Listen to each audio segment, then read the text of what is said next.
Kevin Ellison. Here's a look at what's going on this week in the news. We begin with news from the Vatican.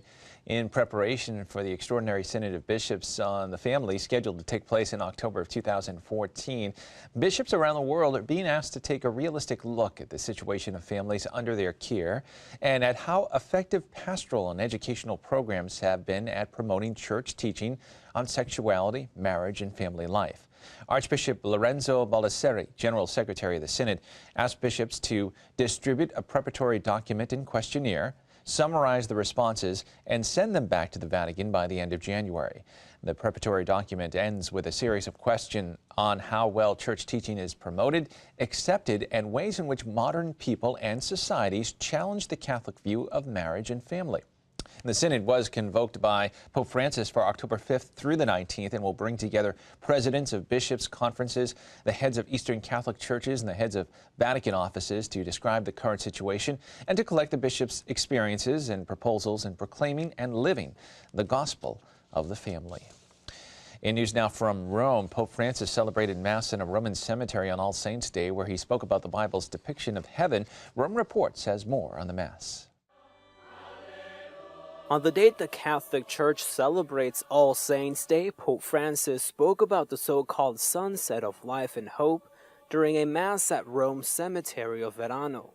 Ignoring the speech he had written for the occasion, Pope Francis gave an improvised homily. Talking about those who have passed away, he also spoke about heaven, the place for all of those who lived life trusting in God. A quest'ora, prima del tramonto,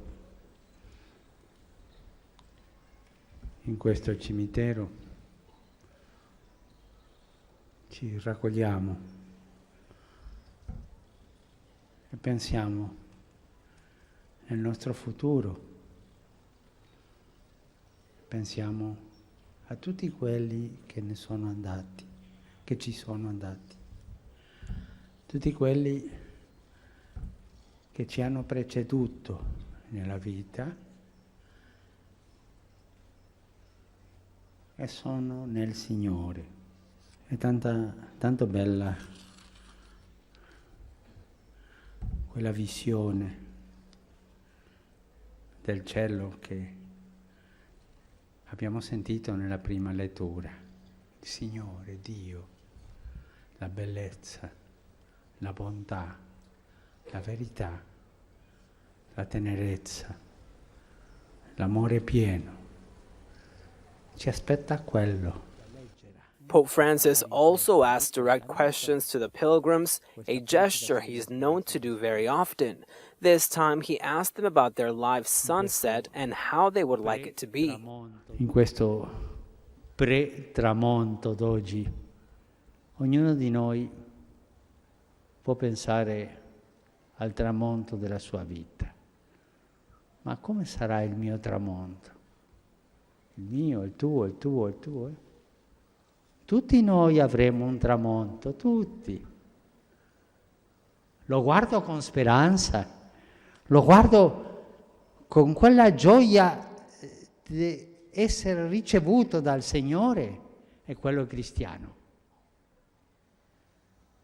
E questo ci dà pace. In news now from around the country, in a November 1st letter, Cardinal O'Malley of Boston urged members of Congress to support the Abortion Insurance Full Disclosure Act, which would require health plans to disclose if they subsidize abortion coverage. And the Cardinal, who's the chairman of the Committee on Pro-Life Activities for the USCCB, pointed out in his letter that under the federal health care law, unless state law requires otherwise, each insurer may choose whether to include coverage of elective abortions in health plans it offers on a state health exchange.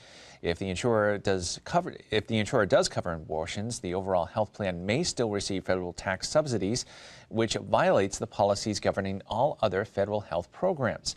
The Cardinal went on to say that the health care law's unique secrecy provisions protect the insurer from having to answer if the plan covers abortions. The insurer also does not have to reveal how much of the person's premium goes into a separate abortion fund. More news now from the Vatican. On Monday, Pope Francis celebrated a memorial mass for the 9 cardinals and 136 bishops who had died over the preceding year. During the mass in St. Peter's Basilica, the Pope said that these pastors of the church have done is well preserved and will not be corroded by death. Catholic News Service has more from St. Peter's.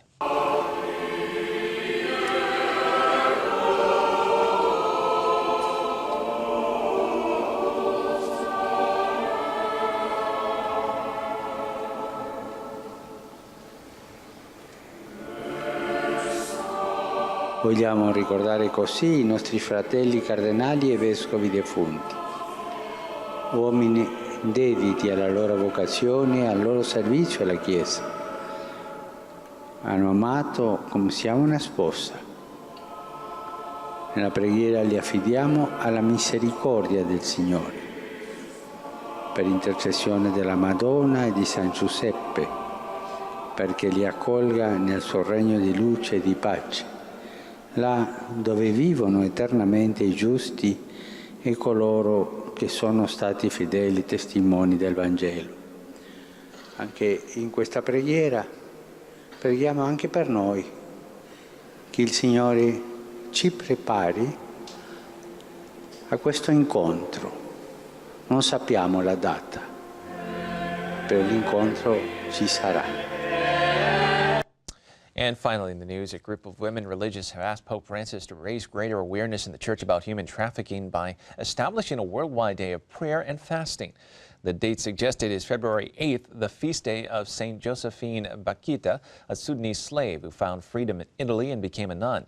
Consolata Sister Eugenia Bonetti, a leader amongst women religious in Italy in the fight against human trafficking, was at the Vatican over the weekend attending a working group on trafficking. Sister Eugenia and 3 other sisters from different congregations had an informal meeting with the Pope in late September when they made the suggestion for the day of prayer and fasting. Pope Francis has also entrusted 2 Vatican academies to develop a working group to study the problem of human trafficking. According to the U.S. State Department, worldwide, at least 21 million people are victims of forced labor, including sexual exploitation, and traffickers bring in an estimated $32 billion annually. An estimated 100,000 to 300,000 minors are victims of sex trafficking at any given time. Well, that is all the information we have for you this time. I'm Kevin Nelson. Don't forget, you can keep up to date on Catholic news throughout the week with Catholic Newsbreak right here on the Catholic TV Network.